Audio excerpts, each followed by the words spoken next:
안녕하십니까. 정운찬의 동반성장 이야기 세 번째 시간입니다. 오늘도 저는 진행을 맡은 유명종입니다. 오늘도 우리 정운찬 동반성장연구소 이사장님 모시고 정운찬의 제3정치 비전 99%도 함께 잘 사는 나라라고 하는 주제로 함께 이야기를 나누도록 하겠습니다. 오늘도 정운찬 이사장님 나와주셨습니다. 안녕하세요. 안녕하세요. 네. 어떻게 잘 지내셨습니까? 주말에? 네, 잘 지냈습니다. 아주 바빴습니다. 제가 보니까 그 은퇴하신 다음에 더 바쁘시다 뭐 이런 생각이 드시네요.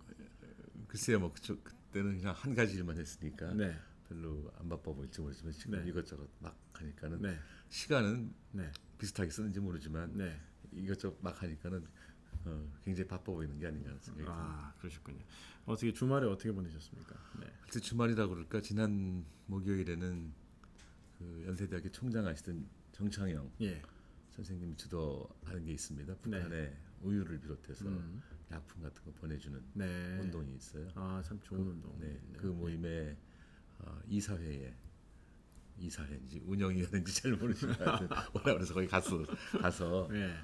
어떤 방송에서 나오신 분이 네. 북한의 한류 네. 이런 제목으로 그 동영상을 보여주시면서 북한의 한류. 네, 말씀을 나눴어요. 그래서 네. 참 재미있었습니다. 어. 뭐 예를 들어서 김정은이 네. 이렇게 폐쇄적인 사람이 아니고 상당히 개방적일 거다 네. 이런 예측도 해가면서 저 어. 말씀해서 재미있었고요. 네.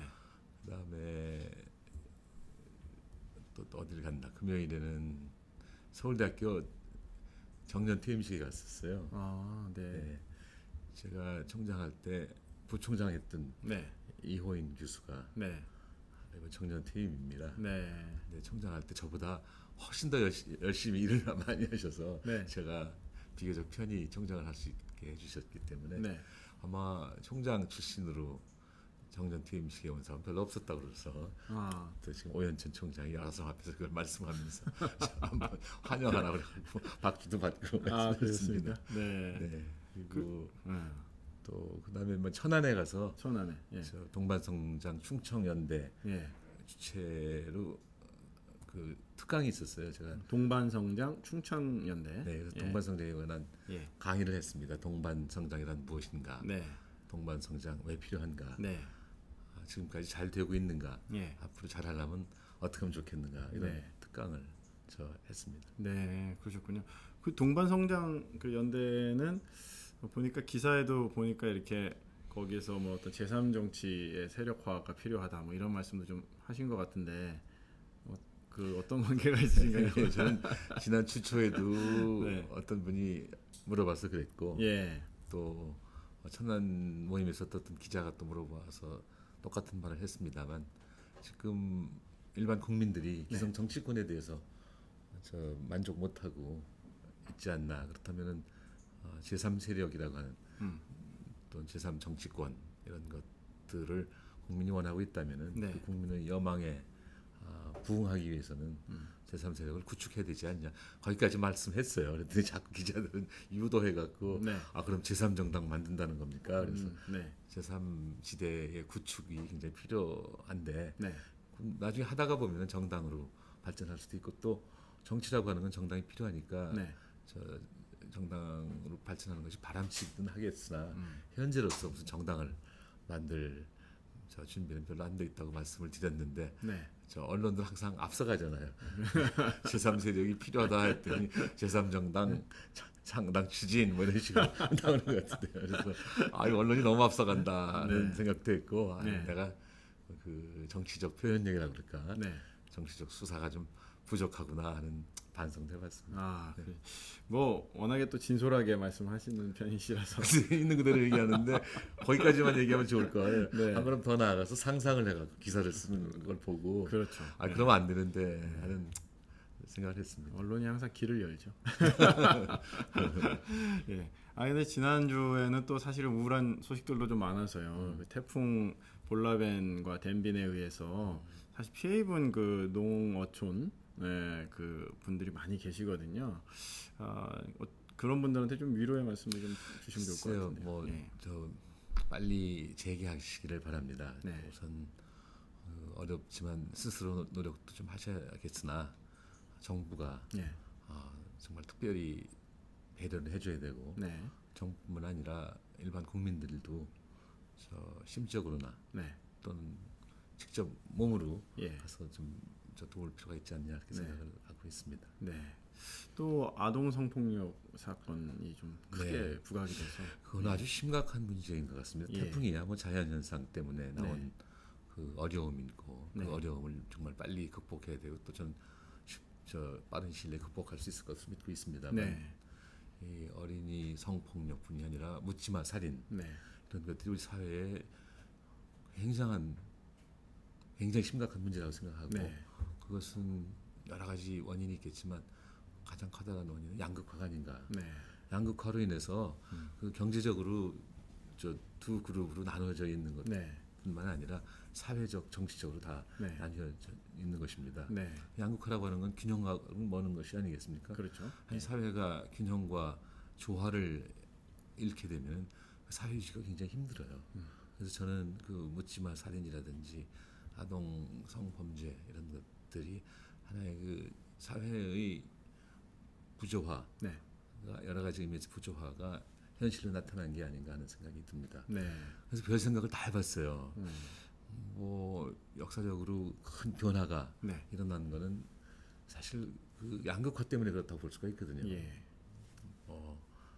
이 부마 사태 예를 들어서 네. 79년에 있었던 예. 부마 사태도 직접적으로는 부가가치세 때문에 부가가치세에 대해서 상인들이 불만을 표시한 것이라고 볼 수도 있지만 네. 그 이면에는 그 경제 성장 과정에서 빈부격차가 심해져서 네. 나온 거라고 저는 생각이 들고 예.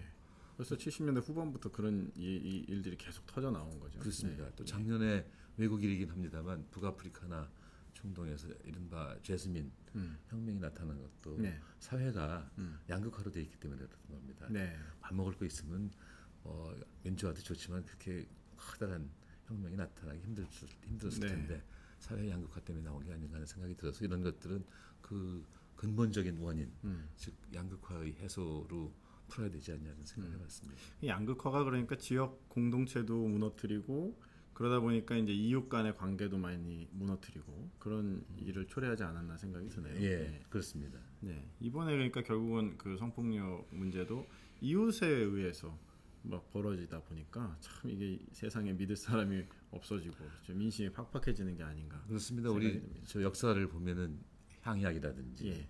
두레라든지 예. 그래서 좀 경제적으로 잘 살지는 못하지만 그래도 공동체적 가치를 네. 중시 여기지 않았습니까? 그렇죠. 네. 사실 어떻게 보면 위기에 처할 때마다 또 공동체적 가치가 예. 다시 발휘되기도 하고 했긴 했어요. 네. 한 10여 년 전에 IMF로부터 구제금융 받았을 때도 네. 금모기 운동 한 예. 것이 하나의 공동체적 가치를 구현하기 위한 하나의 표현이었다고 생각이 네. 듭니다만 지금 어떤 계기를 통해서 이 양극화를 해소하고 또 공동체적 가치를 다시 소생시킬지 걱정이 네. 됩니다만 하여튼 우리 같이 노력을 해야 되겠습니다. 네, 사실 뭐 이 양극화 해소에 또 가장 중요한 솔루션으로 동반성장을 기치해 내것이고 또 이것의 전도사가 되시겠다 이렇게 표명하신 게 아닌가 싶은데요. 네, 뭐 전도사 그러니까 너무 종교적 냄새가 난다고 포교사도 좋습니다. 네. 일단 이 동반성장 이야기를 계속 진행해 나갈 텐데요. 또 이제 최근에 이제 그 뭐 이제 새누리당의 박근혜 후보의 광폭 행보가 많이 또 주목받더라고요. 기성 정치권 인사로는 최근에 대통령도 만나서 어저께 만나서 이렇게 대담도 하시고 이런 행보 보시면서 좀 어떤 생각이 좀 드십니까? 예, 전 뭐 안 가는 것보다는 훨씬 낫다고 생각이 듭니다. 네. 전직 대통령이나 전직 대통령 그 영부인들 예. 만나 뵙는 건 굉장히 좋고 노동 현장도 가고 네. 뭐 현직 대통령 만나서 국가 현안에 대해서 논의하는 건 굉장히 좋다는 생각이 드는데 네. 일반 국민들은 정말 진정성 진정성이 있는 있나? 것인지에 예. 대해서 의문을 제기하는 사람들도 있습니다. 예를 들자면 지금 쌍용 자동차 문제 네. 지금 한 3년 끌었죠. 예. 3년 더 끌은 게 아닌가 하는 생각이 그렇죠. 드는데 네. 그 문제를 아직도 해결하지 못하고 있어요. 그리고 그것 때문에 한 20명 이상이 예. 죽었다고 들었습니다. 예. 그러면 쌍용 자동차 현장 방문 갖고는 안 돼요. 그 문제를 해결하는 노력을 해야 되고 네. 그 노력은 결국은 쌍용 문제이기도 하지만 이 사회의 안정을 책임지고 있는 정부의 문제가 아니겠습니까? 네. 그래서 정부가 적극적으로 나서도록 예. 우리 박 대표께서 네. 무언의원의 압력을 좀 네. 넣으셔야 되는 게 아닌가 생각이 들고 용산 사태도 있지 않았습니까? 예. 그 용산 사태도 제가 뭐 청와대도 시청도 총리실도 나서서 반대를 하는데 예. 이건 가야 된다 하고 갔어요. 제가 가서 직접 현장에 가셨었죠? 예, 네. 가서 사과하고 대화도 했습니다. 그때 여러 가지 생각을 많이 했죠. 그때 좀 힘드시지 않았습니까? 그럼요. 우리 사회가 지금 이른바 공리주의라 그럴까 아주 다수의 행복을 꾀하면 된다 하지만 아주 소수의 어려운 사람들 사정도 네. 생각을 해야 되는데 네. 용산 참사를 가져온 용산 개발 계획 같은 거는 사실 다수의 이로움을 생각했지 아주 소수의 네. 어려움을 생각하지 않은 거라고 생각이 드는데 아직도 그 용산 참사 이후에 뭐 구속됐던 사람들이 계속 그 구속 상태에 있는 것 같은데 네. 겉으로는 문제가 많이 해결됐어요 당시에 네. 그 2009년 말이죠. 예. 2009년 말에 우리 여러분들이 도와주셔서 좀 해결은 어느 정도 됐지만 네. 이제 그 문제도 근본적으로 좀 해결했으면 좋겠고 네. 그것도 역시 정치 지도자들이 네. 뭐 이 문제는 이제 좀 해결하자 해가지고서 정부의 유언 무언의 압력도 넣고 네. 했으면 좋겠다고 생각합니다. 결국은 진정성의 문제지 네. 그냥 한두 번 어려운데 방문해가 문제가 풀릴 것은 아니라고 생각합니다. 예. 또 뭐 대기업과 중소기업 상생을 외치지만 사실상 그 과연 새누리당 후보와 그쪽 캠프에 있는 분들이 그런 의지가 있느냐 거기에 대해서 또 의혹을 갖고 있는 분들이 많죠. 아니 그러면 작년에 제가 초과이익 공유제를 발표했더니 예. 여당의 대표란 분이 예. 급진 좌파적 사고라고 그래가지고 깜짝 놀랐어요. 아. 제가 어떻게 급진 좌파적 사고를 할 사람으로 보입니까? 그런 걸 보고 여당 대표. 예, 네. 동반선장 당시로서는 한나라당이죠. 예. 예, 아니 한나라당. 네, 예. 한나라당이 예. 저희 개혁 의지가 많지 않구나 그런 네. 생각한 적이 있습니다. 뭐 박근혜 후보도 어떻게 보면은 뭐 말로는 경제 민주화를 외치지만 사실상 대기업이나 이런 동반형장에 별 의지가 없지 않나 생각도 드는데요. 어떠십니까? 뭐 제가 직접 같이 얘기해 보지는 않았습니다만 예. 그 과거의 살아온 모습을 보면은 네. 앞으로 무엇을 할 것인지 대강 보이지 않겠습니까? 네. 근데 역시 새누리당의 많은 분들도 우리 또 박근혜 예. 후보께서도 과거에 경제민주화는 별로 얘기를 안 하다가 네. 선거 때가 오니까 지금 경제민주화를 외치시는데 네. 앞으로 그 경제민주화에 대한 좀 확실한 이해를 하고 네. 또 거기에 대한 의지를 갖고 추진할 것인지에 대해서는 더 두고 봐야 될 것 같습니다. 네. 최근에 사실은 이제 요새 민주당 경선이 이제 한 절반 정도 진행이 됐는데 이제 문재인 후보가 독주를 하고 있습니다만은 뭐 그 내부에서 뭐 투닥투닥하고 굉장히 시끄럽더라고요. 민주당 경선도. 그러니까 이 민주당이 과연 이 정말 새누리당 박근혜 후보의 대항마로서 그쪽 후보가 정말 이 뭐 정권 교체에 이룰 수 있을지 좀 의구심을 갖고 있는 분들도 많이 있거든요. 네. 예, 이게 사실 지금 사람들이 원하는 거는 좀 깨끗했으면 좋겠다. 네. 부정부패 좀 없었으면 좋겠다는 건데 여당을 보나 야당을 보나 공천 헌금이라고 나요. 네. 어떤 사람은 공천 헌금이라고 하면 너무 점잖은 표현이고 공천 뇌물이라고 그러대요. 네, 공천 뇌물. 네. 이 공천 헌금이건 공천 뇌물이건 그렇죠. 그것이 네, 지금 사실상 광범위하게 뇌물이죠. 예. 퍼져 있는 걸 보면 여나 야나 마찬가지로 네. 앞으로 국민들이 원하는 부정부패를 좀 일소하고 네. 깨끗한 사회를 만들 수 있을 것인지에 대해서 네. 크게 믿음이 가지 않습니다. 네. 사실은 싸이의 강남 스타일 그거 좀 들어보셨나요? 어떻게 예, 제가 싸이에 대해서 관심이 많습니다. 아, 그러십니까? 제가 주례를 써줬어요. 싸이의 주례를 쓰셨다고요? 네, 그렇습니다. 네. 그럼 뭐 굉장히 개인적으로도 좀 아시겠네요. 네, 뭐 집안끼리 알아서 주례를. 그러셨군요. 네. 강남 스타일을 보시면 어떠십니까? 보시니까. 참 좋은 것 같아요. 네. 기존의 이 아주 공식적인 네. 또 형식적인 스타일을 네. 떠나서 네. 뭐 영어로 하면 인포멀하게 네. 그 자기가 이룬 거를 갖다가 네. 뭐 예를 들어서 유튜브를 통해서 그렇죠. 세상에 알리고 네. 하는 것이 참 참신해 보입니다. 사실 뭐 저희도 이렇게 뉴미디어 환경에서 방송을 하고 있는데 네. 어떻게 보면은 우리 이사장님의 방송 스타일도 일종의 강남 스타일 비슷하게 새로운 미디어 환경에 이렇게 네. 적응해 나가시는 게 아닌가 생각이 드는데요. 위키트리 스타일인가 보죠. 그렇습니다. 위키트리 스타일. 네, 맞습니다. 네. 그래서 좀 이제 기성 정치권도 좀 이런 변화하는 글로벌한 추세에 좀 대응해야 되지 않나 그런 생각이 좀 드네요. 좋습니다. 네. 그런 측면에서 우리 이사장님의 또 계속적인 활약이 또 전 기대되는 내용인 것 같습니다. 뭐 저한테 뭘 크게 기대하시겠습니까?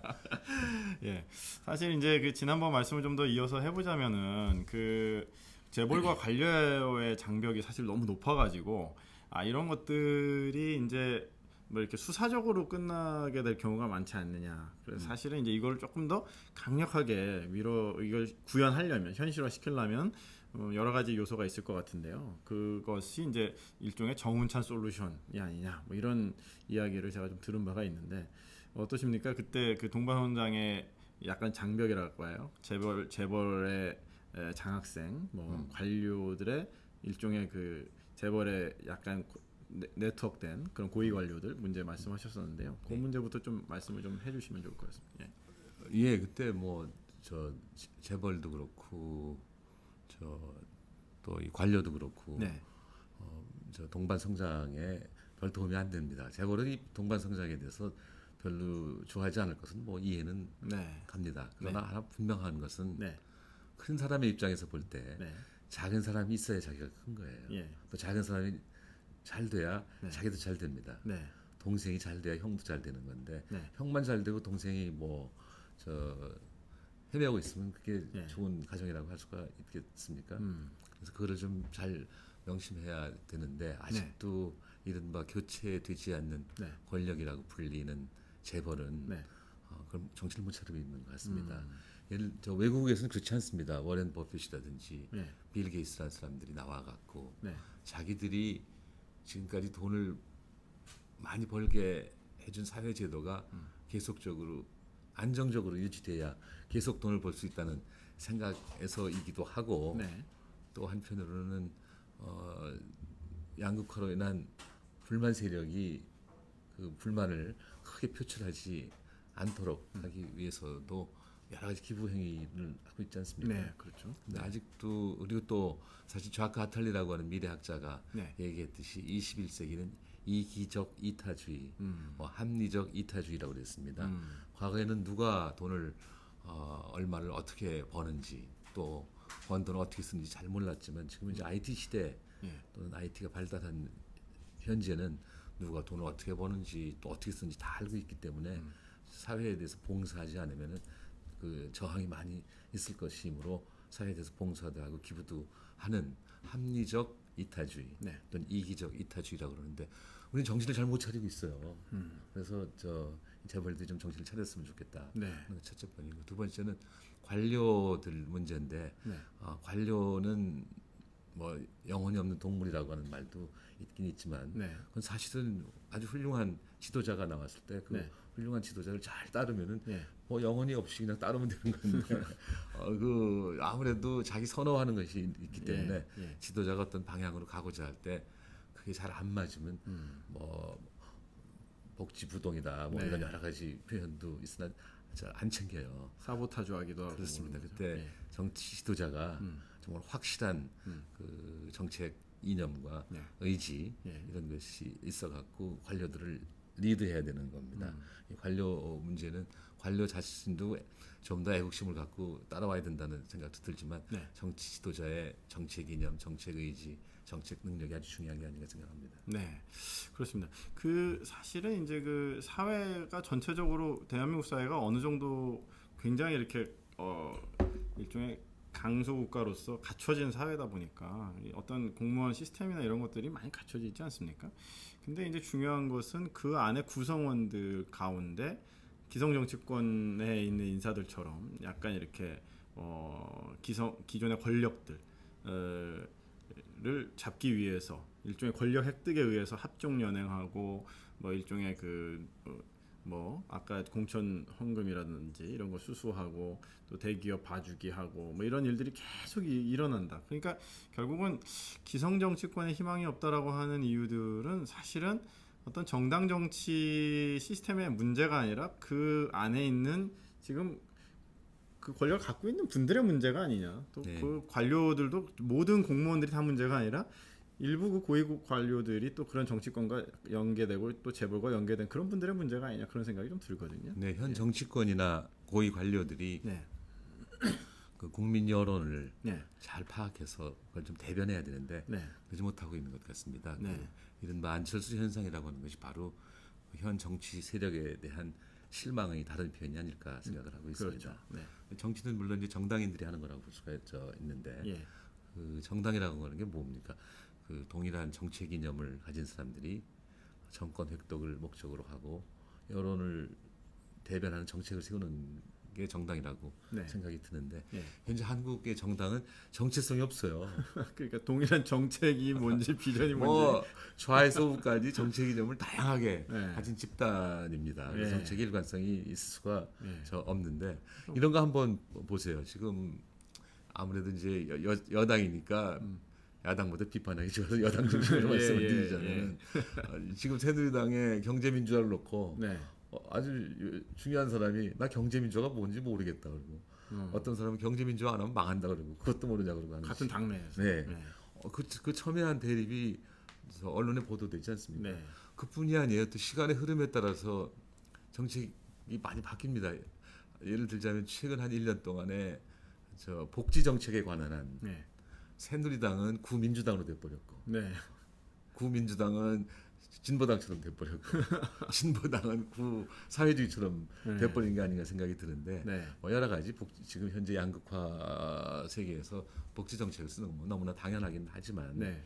그렇다고 해서 감당할 수 없는 그 정책을 막 내놓는 것 같아서 안타깝은데 과거 아니 저게 저 새누리당인가 네. 하는 의심이 들 정도로 민주당 쪽으로 돼버리고 민주당은 진보당 쪽으로 돼버리고 그랬다는 말씀. 자기 정체성, 자기의 어떤 일종의 그 정치적인 방향성이나 정체성이 있어야 되는데 뭐 일종의 대중이 원하면 막 바꾸는 일종의 네. 그런 걸 포퓰리즘이라고 하지 예, 않겠습니까? 예. 예. 그리고 이 기존 정치권에 또 그 희망이 없다. 또 좀 사람들이 실망하는 이유는 이런 것도 있는 것 같습니다. 과거의 대통령들이 예. 공약을 너무 빌공짜 공약으로 만들어 버렸어요. 예를 들자면 노무현 대통령은 네. 나는 그 재벌을 개혁한 최초의 대통령이라고 대통령이 되겠다 이렇게 말씀을 했는데 재벌 개혁을. 알고 보면 노무현 정부야말로 이 삼성 공화국이다, 재벌 공화국이다 네. 이렇게 됐다고 평가받을 정도로 삼성이 혜택을 많이 받다고 하죠. 예, 네. 이제 그 대통령의 약속이 전혀 지켜지지 않았고 네. 또 이명박 정부에서도 747 공약으로 모든 국민을 잘 살게 하겠다고 하지 않았습니까? 네.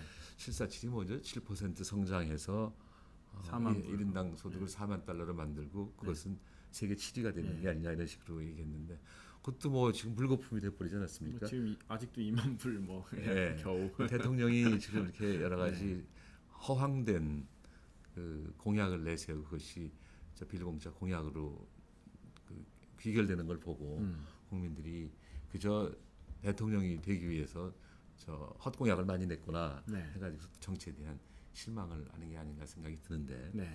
이거는 뭐 그 원인을 한번 따져볼 필요가 있습니다. 네. 원인이 저는 세 가지 측면에서 볼 수가 있는데 정책 이념, 정책 의지, 네. 그다음에 정책 능력으로 나눠볼 수 있지 않을까요? 네. 예를 들자면 정책 이념을 한번 생각을 해보세요. 그 정책 이념이 노무현 정부 때의 청와대 참모들이나 네. 이명박 정부 때의 청와대 참모들이 시대의 흐름을 잘 못 읽었어요. 그러니까 저쪽 서구라파에서 하는 신자유주의를 그대로 받아들였는데 우리는 사실 그것과는 좀 다르게 뭐 예를 들자면 케인스주의 같은 것이 필요했는데 네. 그거를 좀 반영하지 못했다. 네. 정책 이념이 올바른 방향을 가지 못했다는 생각을 할 수가 있고 정책 의지와 관련해서 제가 사실 이 정부에 들어갈 때 저 대통령께서 뭐 정 총장 서민 출신이라면서요. 나도 서민 출신입니다.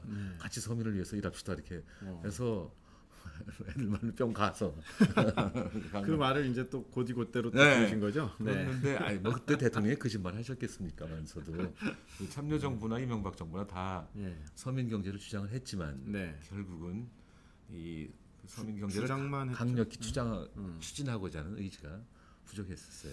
그러니까 이게 사실은 정치의 문제가 사실 말은 그렇게 하시는데 실제로 그게 구현이 안 되는 게 문제가 예, 아닌가 그리고 생각이 이거는 듭니다. 예. 경제 관료들의 책임이 네. 상당히 큽니다. 이분들이 너무 시장 자유주의에 경도되어 있습니다. 한 지난 30년 동안 그 전에는 너무 또 시장하고는 거리가 먼 저 사고를 하다가 네.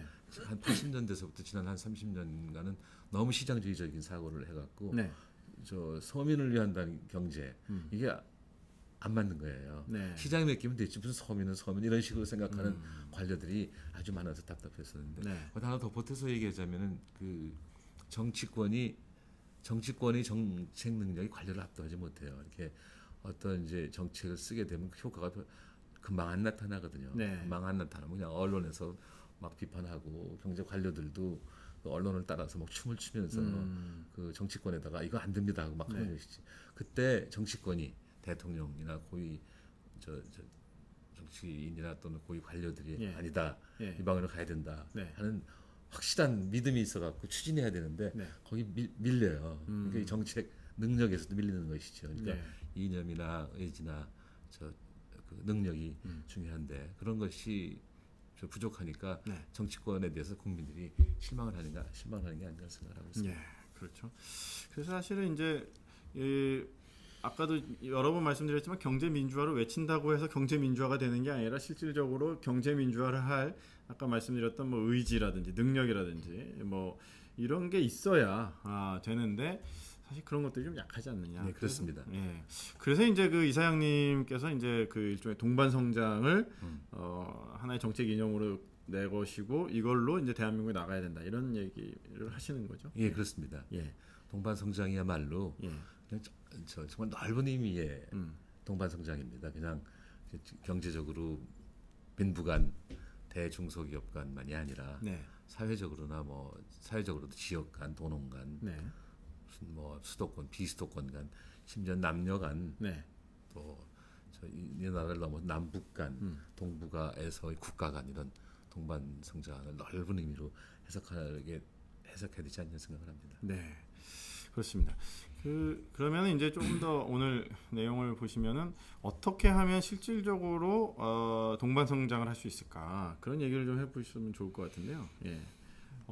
요새 책도 좀 그거 관련해서 좀 쓰시고 준비하시고 계시죠? 지금 저 아직도 이름을 못 정했어요. 책 제목을 못 정했어요. 네, 책을 하나 네. 곧 낼 겁니다. 네. 그리고 출판 시기도 좀 늦어졌어요. 네. 뒷마무리가 그렇게 쉽지가 않네요. 아, 그러시군요. 네. 그 책 제목을 저를 돕고 있는 연구원들은 동반성장 체제론이라고 그러는데 네. 너무 무거운 것 같아요. 그래서 책 제목으로는 그렇죠. 그랬더니 뭐 동반성장 사회의 길 이렇게도 내고 왜 동반성장인가 이렇게도 네. 아이디어를 냈습니다만 네. 아직 정하지 못했으나 그런 동반성장에 관한 네. 지침서라 그럴까 네. 그게 하나 나올 겁니다. 좀 소책자입니다. 아. 그 책에서 이제 저희가 주장하고자 하는 것, 그래서 저희라고 하는 건 저도 그렇고 네. 동반성장 연구소에 있는 사람들이 같이 네. 주장하고자 하는 것은 정의로운 사회에서나 동반성장이 가능하다 이런 얘기를 하려고 합니다. 자, 그럼 정의로운 사회가 뭘까 이렇게 물어보지 않겠습니까? 네. 저는 이렇게 생각합니다. 오래전부터 이런 생각을 했는데 각 개인이 그 능력을 최대한 개발할 수 있게 하고 그 도중에 좀 그러자면 경쟁도 필요하지 않겠습니까? 네. 경쟁에서 처진 사람은 패자부활할 기회를 주고 패자부활. 네. 예. 동시에 각 개인의 경쟁 과정에서 공정성이 확보돼야 되지 않겠습니까? 네. 그런 정도입니다. 그러니까 각 개인이 자기 능력을 최대한으로 개발할 수 있도록 해주는 거다. 네.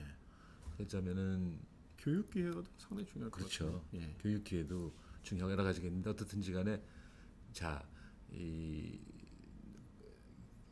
그가 각 개인이 그러자면은 경쟁을 할 텐데 네. 거기서 처진 사람은 패잡을 할 수 있도록 해주고 예. 또 아주 처진 사람에 대해서는 예. 최저 생활을 보장도 해주는데 그래서 굉장히 중요한 것이 룰을 지키도록 해야 되지 않겠습니까? 그렇죠. 룰을 안 지킨 사람에 대해서는 따끔하게 네. 벌을 줘야 되는데 네. 우리 사회의 과거를 보게 되면은 돈 많다, 또 권력 있었다 네. 하게 되면은 큰 그 잘못을 저질렀는데도 네.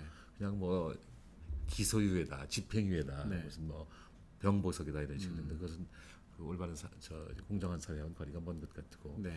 또 세금을 제대로 내야 되는데 재벌들이 그 상속을 할 때 편법 상승을 통해서 세금을 전혀 안 내주는 안 내는 조금밖에 안 내는 수도 있고 하지 않습니까? 네. 그리고 지금 금방 말씀하셨듯이 역시 교육 기회가 굉장히 중요한 것 같습니다.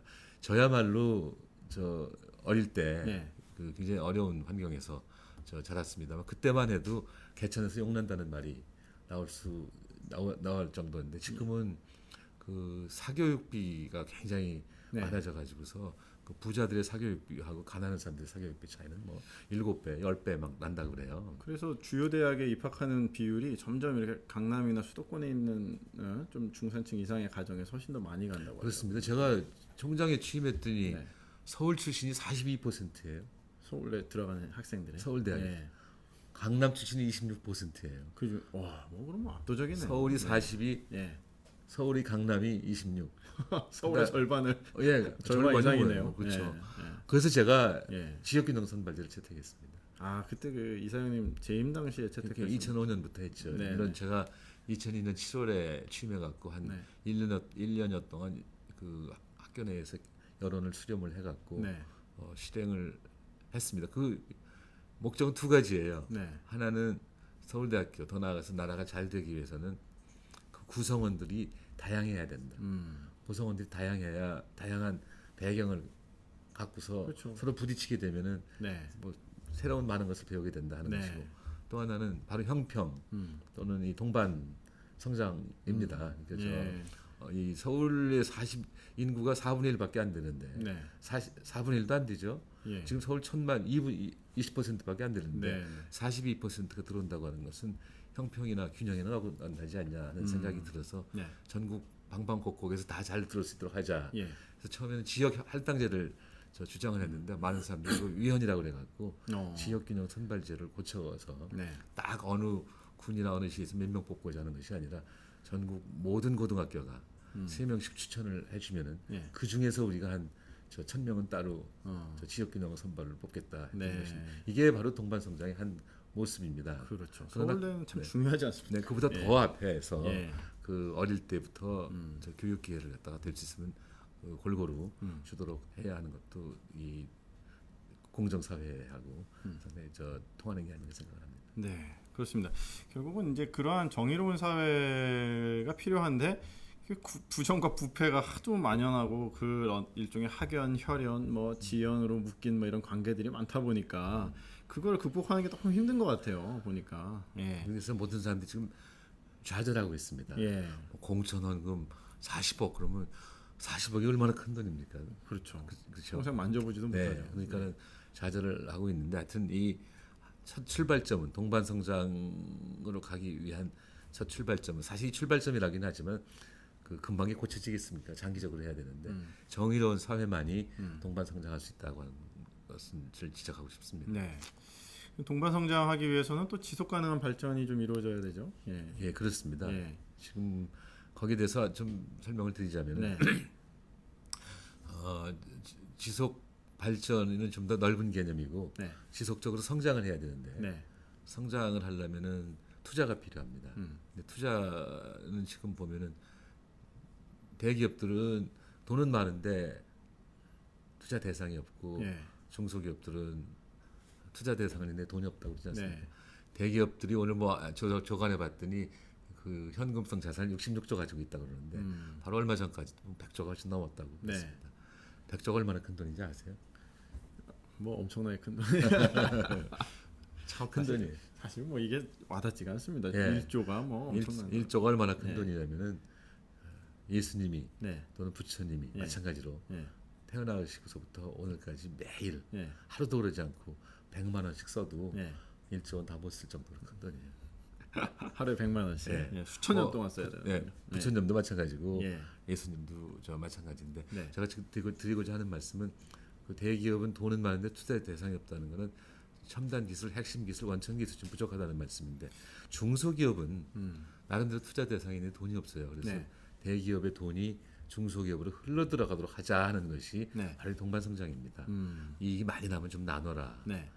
저 중소기업 적합업종에 들어가지 말아라. 또 정부가 저 조달청을 통해서 물건 발주할 때 75%는 네. 중소기업이 직접 발주해라. 네. 이런 것들이 바로 동반성장의 하나의 모습이라고 생각할 수가 있는데 그렇게 돼야 지속 가능한 성장이고 지속 가능한 발전이 이루어지고 네. 그렇게 돼야 이제 저 동반성장이 이루어지는 거라고 볼 수가 있습니다. 네. 그래서 궁극적으로 제가 생각하는 거는 중소기업에서 일한다 할지라도 대기업에서 일하는 사람들의 임금의 한 75 내지 80% 정도만 얻기만 해도 예. 저 중소기업 사람들이 대기업으로 안 가고 네. 중소기업으로 많이 갈 거예요. 그렇게 되면 중소기업에 사람들이 모이니까 중소기업이 자연히 발전을 하고 중소기업이 발전하면 대기업이 또 발전하게 됩니다. 이게 바로 지속 가능한 성장 또는 발전이라고 볼 수가 있지 않겠습니까? 네. 그래서 지속 가능한 성장, 지속 가능한 발전을 위해서도 동반성장이 필요하고 네. 또 동반성장이 되면은 성장이나 발전이 또 지속 가능하고 그렇게 볼 수가 있지 않을까 생각이 드는데 현재 이제 한국 경제가 굉장히 어려워요. 예. 어려운 이유가 여러 가지가 있습니다만 하나는 대외적으로 볼 때 그 대외 의존성이 너무 높습니다. 수출 위주의 경제가 그렇습니다. 너무 네.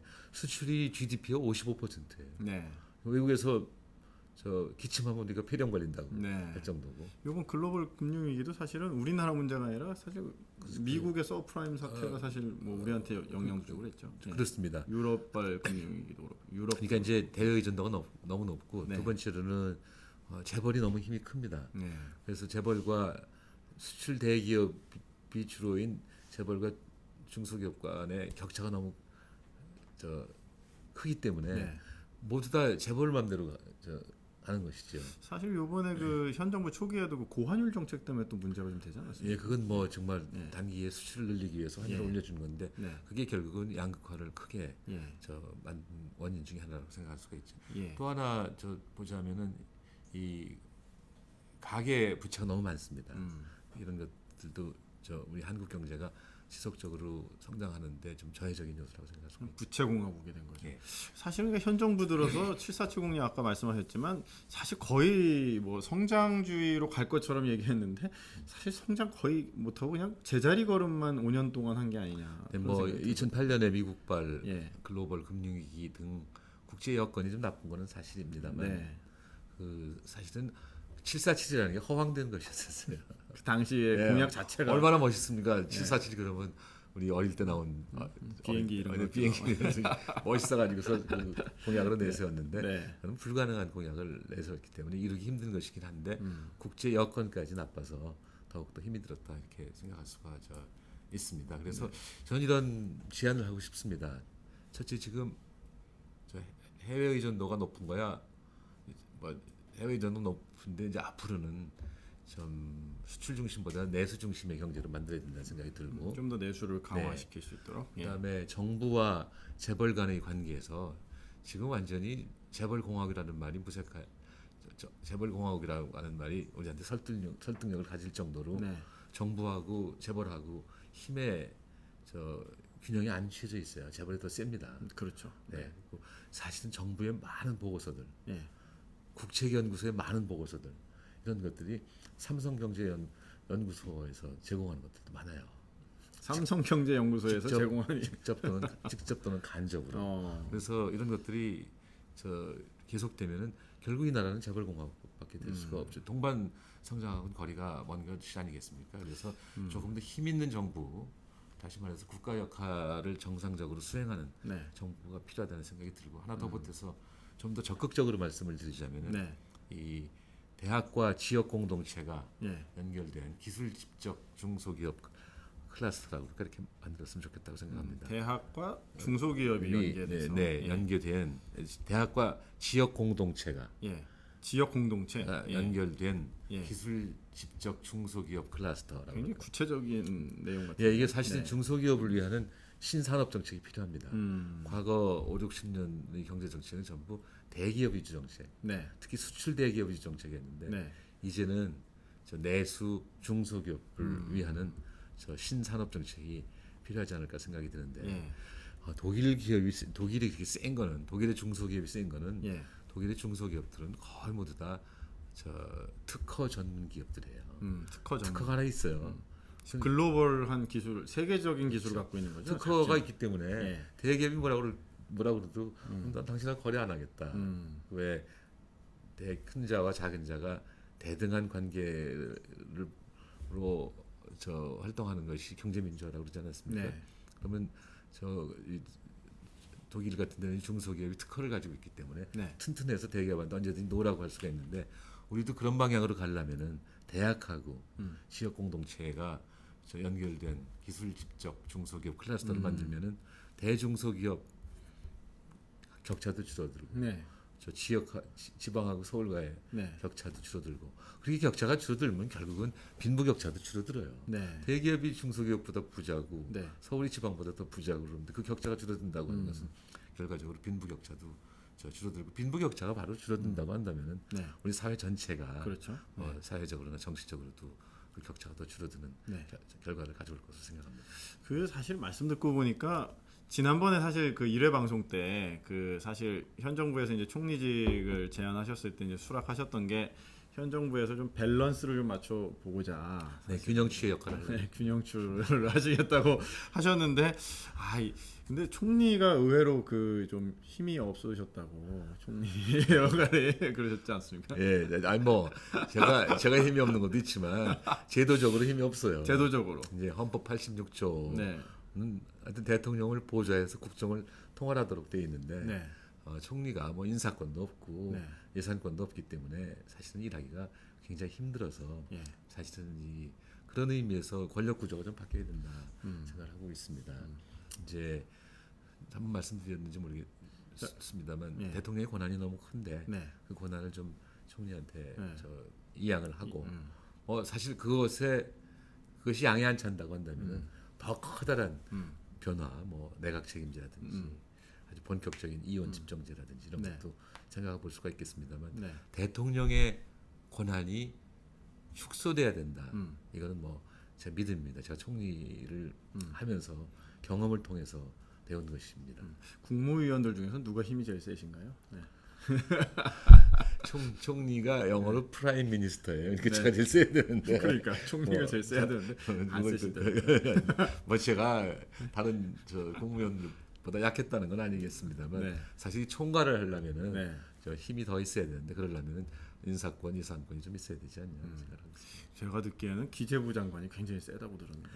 어려워들 하지만 뭐 꼭 기재부 장관이 세다기보다 돈줄을 쥐고 있는 사람이 세죠. 보건복지 예산도 많아요. 아, 그래서 네. 보건 예산은 별로 없을지 모르지만 복지 예산이 네. 상당히 있는 겁니다. 뭐 30% 훨씬 넘을 겁니다. 예산주는. 그다음에 기획재정부가 이제 전반적으로 통과를 하니까 네. 기획재정부 장관도 네. 힘이 세다기보다 그냥 많은 사람들이 와서 거기 예산실이 있지 않습니까? 네. 예산을 뭐 이리 좀 도와달라 저리 좀 도와달라 그러니까는 어떻게 보면 힘이 세다기보다 부탁을 많이 받는 데라고 볼 수 있죠. 그렇군요. 하여튼 지금 이런 말씀하셨던 내용들이 현 정부에서 좀 구현이 됐으면은 우리나라가 좀 더 동반성장하고 또 지금 이 현재 이 MB 정부에서 계속 정체 상황이 이렇게 계속돼서 좀 이 올해가 넘어가면 좀 경제 위기가 오지 않을까 그런 위험 좀 걱정도 좀 되거든요, 사실은. 저는 올해 넘어가기 전에 네.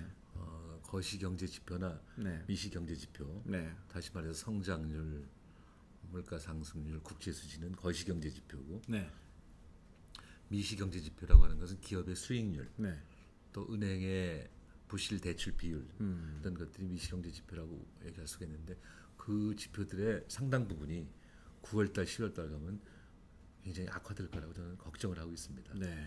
그게 악화되고 세상에 알려지는 날에는 지금도 많이 악화된다고 알고 있는데요. 사람들 더 민심이 네. 싸늘해지고 흉흉해질 것이기 때문에 그러니까 모두의 말씀하신 여러 가지 사회 범죄도 네. 늘어나고 예. 사회가 혼란에 빠지는 어떻게 되나 그런 걱정을 하고 있습니다. 여기에 대해서 그 정부가 잘 알고 있는지 모르겠어요. 적어도 걱정입니다. 마음속에서 알고들 있는지는 모르지만 네.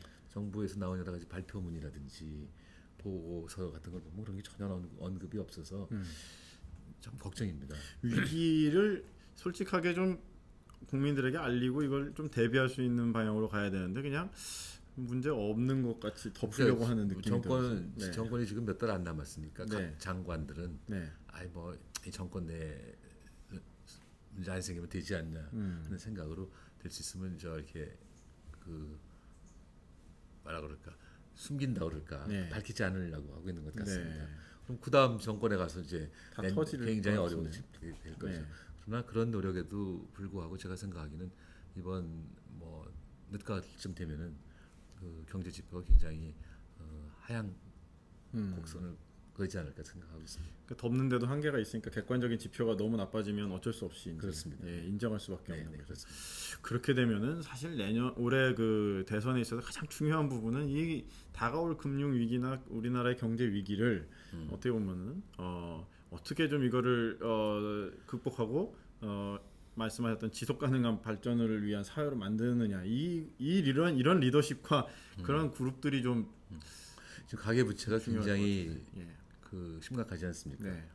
저 가처분 소득의 150%, 즉 1,000조 원 정도 되는데 이게 이제 주택 가격이 떨어지게 되면은 가계 부채가 굉장히 심각하게 될 것입니다. 네. 그다음에 또 지금 유럽의 경제 위기가 지금까지는 우리들의 직접적인 수출의 감소, 또 중국의 물건을 팔아서 중국이 저 마지막 타치에서 물건 파는 것이 줄어들기 때문에 간접적인 수출 감소도 되는데 네. 아직까지는 금융면에서 별 부작용이 효과가 없었습니다만, 파급 효과가 없었습니다만 만약에 유럽이 더 어려워져 갖고 네. 더 어려워지게 되면 우리 은행을 비롯한 금융기관들이 유럽에서 대출을 많이 받았기 때문에 그 돈을 회수하려 든다고 할 때 또 다시 우리 금융 외환 위기가 우리 터질 수 금융 있겠네요. 문제도 네. 또 외환 위기라고 할 수가 있겠죠. 그게 네. 간단하지 않을 것 같아서 네. 걱정이 많이 들고 아마 이번 늦가을에는 경제 문제가 아마 그 언론의 네. 그 상당 부분을 차지하지 않을까 네. 싶습니다. 이사장님의 이 동반성장 정책이라든지 이러한 그 거시경제 위기라든지 이런 부분 그러니까 결국은 좀 99%도 같이 잘 살 수 있는 그러한 사회를 만들기 위한 정책 솔루션이 시급히 좀 처방돼야 되지 않나 그런 생각도 좀 드는데요. 네. 예, 뭐 제가 무슨 힘이 있습니까? 그러나 저 앞으로 콘서트를 한번 해보려고 그래요. 콘서트 어떤 네, 콘서트? 동반성장 가치 확산을 위한 콘서트죠. 아, 동반성장 콘서트. 네. 그러니까 이제 책이 나오면은 아주 더 책자를 보이고서 하는 것이고 네네. 책이 나오기 전에도 이번 금요일부터 시작하려고 합니다. 그러십니까? 네, 동반성장 콘서트 이번 금요일은 굿모닝 시티라고 있죠, 동대문에. 네네. 굿모닝 시티에 가서 네. 동반성장 콘서트를 시작하고 또 다른 전국의 지역으로 가서 네. 할까 생각하고 우리 했습니다. 그 안철수 원장이 청춘 콘서트 한 것처럼 이번에는 동반성장 콘서트. 예. 예. 책 제목도 이번에 그 안철수 원장은 안철수의 생각 뭐 이렇게 좀 편안하게 대담식으로 내셨거든요. 네. 그래서 그래서 어떻게 해야 될지 잘 책 모르겠어요. 제목도 좀 아까 말씀드렸듯이 편안하게 내시는 네. 것도 어떨까. 예. 왜 동반성장인가 이렇게 하든지 네. 동반성장 동반성장? 사회로 가는 길 네. 이렇게 하든지 모르겠다. 동반성장 이야기. 네. 동반성장이 여기도 괜찮겠네요. 네. 그렇습니다. 지금 저희가 동반선장 이야기를 계속 하고 있고요. 네. 그럼 이제 결과적으로는 이제 국민들이 힘을 주셔야죠. 사실은 뭐 예. 이사장님 혼자서 하시는 일이 아니라 이사장님 같은 분들이 이제 지도력을 발휘하시려면 국민분들의 힘을 모아주셔야 그 위임받은 힘을 가지고 나라를 좀 바른 방향으로 바꿀 수 있지 않느냐 그런 생각이 들거든요. 네, 사실 그런 말이 있지 않습니까? 어느 나라든지 국민들은 자기들 수준에 맞는 정부를 갖는다. 또 정부가 어떤 개혁을 할 때 그 개혁의 수준은 네. 일반 국민의 수준을 넘지 못한다. 네. 말을 합니다. 그래서 국민들이 정말 정신 차리고 네. 개혁이 잘 되고 있는지, 정치 잘 되고 있는지 이런 거를 예의주시해야 되지 않냐. 네. 이렇게 생각을 합니다. 사실 우리 국민들은 참 현명해요. 네. 하나하나 보면 저 사람은 왜 저렇게 생각하나 하는데 선거가 끝나고 나면은 대개 아 정말 현명한 선택을 했구나 이런 얘기를 합니다만 뭐 그건 인정하나 국민들이 개혁 그러면 진짜 개혁 마인드를 더 키우고 정치 그러면 정치 발전을 위한 노력을 더 하고 해야 된다고 생각합니다. 결국은 국민에 달려 있어요. 네. 네. 국민들이 좀 근데 좀 선택을 많이 하셔야 되는데 그 후보들이 너무 예를 들어서 고정이 선택지가 별로 없습니다. 이렇게 적어도 사지선다 뭐 이렇게 돼야 되는데 막 이렇게 OX 뭐 이렇게 하다 보니까 국민들이 이제 둘 다 X 같은데 둘 다 X인데 어쩔 수 없이 O 찍고 막 이렇게 네, 네. 하는 경우도 많지 않느냐 좀 그런 생각도 좀 들거든요. 뭐 글쎄 뭐 우선 최선 차선의 후보를 뽑는 것이 아니라 예. 최악은 아니라 할지라도 예. 차악을 뽑겠다고 예. 하는 걸 보고 참 서글픈 생각이 그러니까 듭니다. 계속 여태까지 계속 그려오지 않았나 네. 생각이 좀 들거든요. 네, 네. 그렇게들 얘기하는데 하여튼 네. 저 이제는 그 차선을 뽑을 수 있도록 그 후보들이 그렇죠. 그 무대에 진출할 수 있는 길을 네. 좀 쉽게 해줬으면 좋겠다는 생각이 들어요.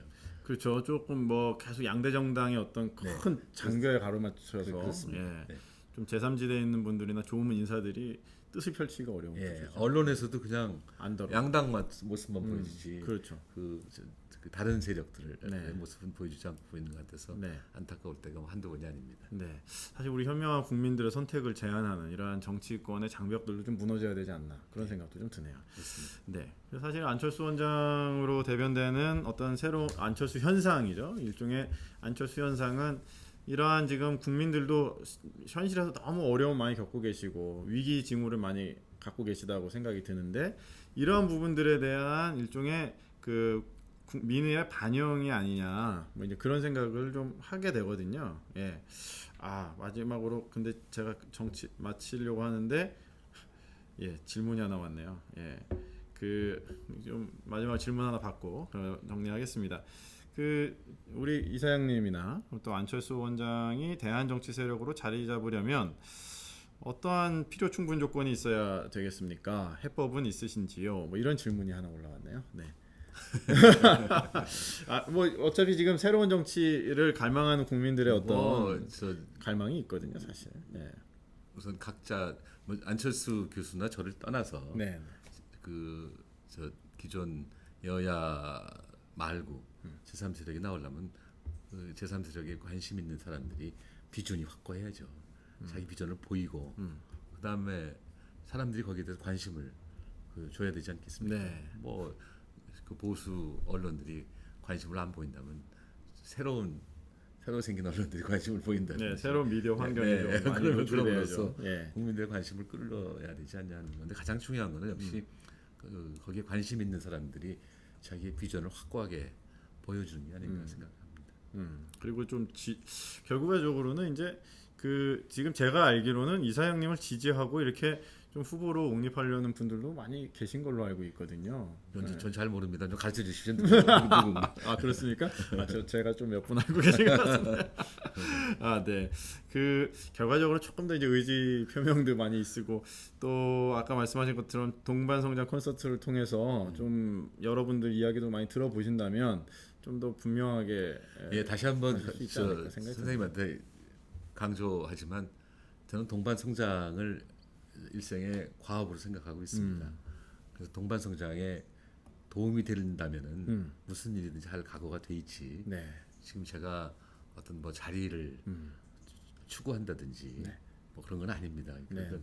제 생각을 확실하게 말씀을 드리겠습니다. 네, 알겠습니다. 동반성장에 도움이 되는 거라면 어떤 희생도 할 수가 있다. 할 수 있다. 네. 뭐 예를 들자면 동반성장위원장 자리 그 월급도 없었어요. 네.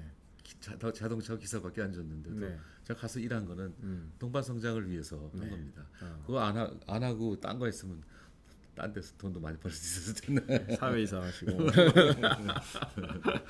예, 그러셨군요. 앞으로도 그러면은 계속 이런 동반성장에 필요한 그런 자리나 뭐 그런 역할을 어떤 세력에서든지 요구를 하시면 응하실 마음이 있으시고. 뭐 도울 용의가 있습니다. 예, 네. 그러신 거죠. 네, 알겠습니다. 끝으로 이제 그 새로운 정치를 갈망하는데 사실 선택지가 없어서 고민하시는 분들 많이 계신 것 같습니다. 이런 국민들에게 한 말씀 좀 해주시고 우리 정리하면 좋을 것 같은데요. 예, 아까 잠깐 말씀드렸듯이 그 모든 것은 국민들의 현명한 사고와 선택에 달려 있다고 생각합니다. 또 국민들이 현명한 선택을 하려면 정치에 관심 있는 사람들이 확고한 비전을 보여야 된다고 생각을 합니다. 저는 낙천주의자입니다. 일이 잘 될 거라고 생각합니다. 그렇습니다. 그러니까 네. 우리 나라가 앞길이 밝지 네. 어둡지만은 않다고 생각합니다. 네, 그렇습니다. 우리 이사장님의 이 낙천적인 또 긍정적인 이러한 생각들이 사실 올해 지금 절망에 힘들어하시는 우리 국민들에게 하나의 또 신선한 활력소가 되었으면 어떨까 그런 생각을 좀 해보게 되네요. 예, 오늘 이렇게 저희 99%가 함께 잘 살기 위해서 동반 성장을 해야 된다 이런 이야기들을 우리 정문찬 이사장님과 함께 나눠보았습니다. 저희는 다음 주에 또 찾아뵙겠습니다. 오늘 시청해주신 여러분들께 감사드립니다. 감사합니다. 수고하셨습니다. 예.